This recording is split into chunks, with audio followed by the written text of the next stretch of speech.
What do you think is a big misconception about bookies? We take people in the back of the alley with a baseball bat and threaten them and shake them down like Suge Knight hangs a guy over a balcony to pay. That's not even.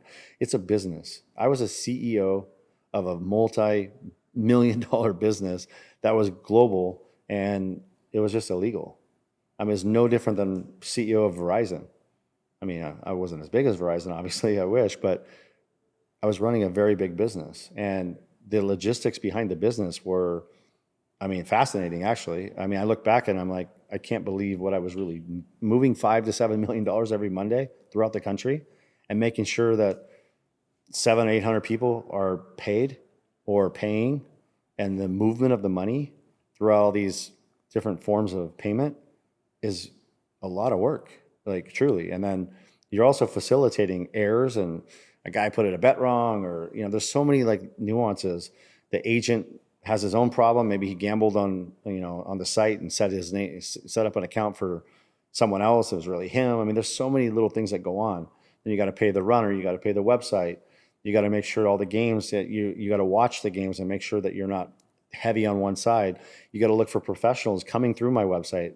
Billy Walters, a famous guy, I'm sure you heard his name, probably the best sports gambler in the history. He operates by getting beards to come bet through bookmakers.